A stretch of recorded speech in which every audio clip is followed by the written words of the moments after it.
Bonjour et Boker Tov. Une petite réflexion sur la quatrième montée de Parashat Bo que nous étudions cette semaine. C'est une montée assez longue, les rachis sont très techniques puisqu'on y trouve plusieurs sujets, mais beaucoup de sujets de halacha. Le premier sujet ne concerne pas la halacha, c'est Moshe Rabbeinu qui vient prévenir le pharaon qu'il va y avoir une plaie, et cette plaie c'est Akadosh Baruch Hu lui-même qui va sortir dans l'Égypte, c'est la plaie des premiers-nés, puis après on reçoit la première mitzvah qui concerne la nation, tous les Bnei Israël ensemble. Dans le livre de Bereshit, on a eu 3 mitzvot, celle d'avoir des enfants, la Brit Mila, et de ne pas consommer le nerf sciatique, mais c'était des mitzvot qui ont été donnés, entre guillemets, à des particuliers. Ici, c'est une mitzvah qui est donnée à tous les Bnei Israël, la mitzvah de Chodesh Hazeh Lachem Rosh Chodashim, de sanctifier le mois par l'apparition de la nouvelle lune.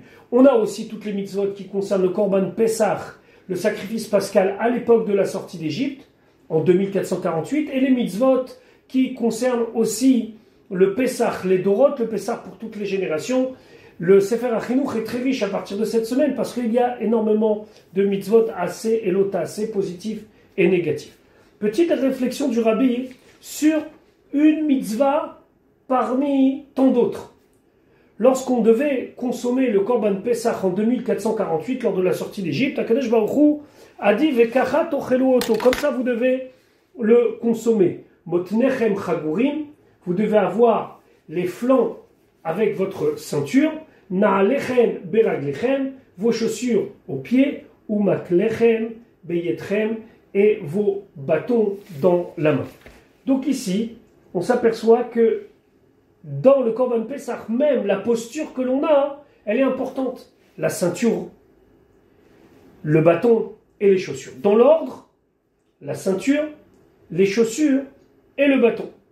Le rabbi l'expliquait dans une lettre qu'il a envoyée à l'approche de Pessah en Tafshin Mem Vav en 5746, qu'un homme est concerné par 3 éléments. Le premier, lui-même. Un homme doit faire en sorte que lui-même soit ce qu'il doit être. Deuxièmement, son entourage le plus proche, sa famille, ses enfants, ses amis. Et puis aussi, son entourage le plus lointain, la terre en général, l'humanité, si on peut dire comme ça, mais en tout cas, l'autre. Le rabbi dit, Pessah, c'est la dimension de Chérout, de liberté.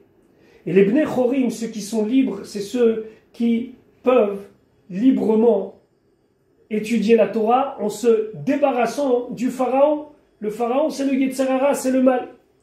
La première chose à faire, c'est avoir la ceinture au rein, c'est-à-dire déjà s'appliquer à soi-même des règles de Chérout, de liberté, c'est-à-dire en s'investissant soi-même dans Torah ou Mitzvot. C'est le symbole de cette ceinture qui est au niveau des reins, c'est au plus proche de nous. Puis, deuxième élément, les chaussures aux pieds. Le pied, c'est l'élément de notre corps qui fait contact avec la terre.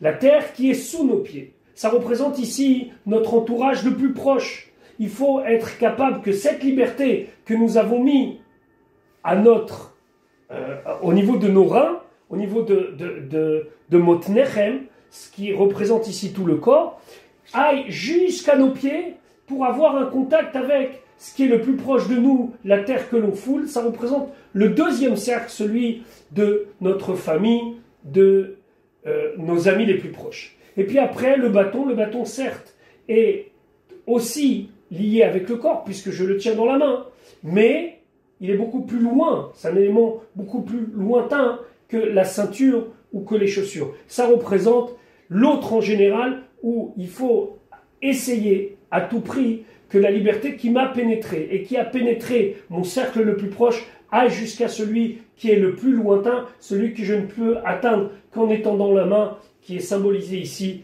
par le bâton. Donc on comprend ici que cette notion de Pessah, avec cette posture de la ceinture, des chaussures et du bâton, sont en vérité 3 éléments. La liberté qu'Akadosh Baruch Hu nous offre au moment de Yetziat Mitzrayim, de la sortie d'Égypte, et qui nous renouvelle chaque jour, puisque chaque jour, on doit sortir d'Égypte, comme le Tanya nous le dit. Alors il est important de savoir que moi, mon entourage le plus proche, et même l'autre en général et le monde en général doit être pénétré de cette notion. Je vous souhaite une bonne journée et Be'ezrat Hashem, à bientôt pour une autre petite réflexion.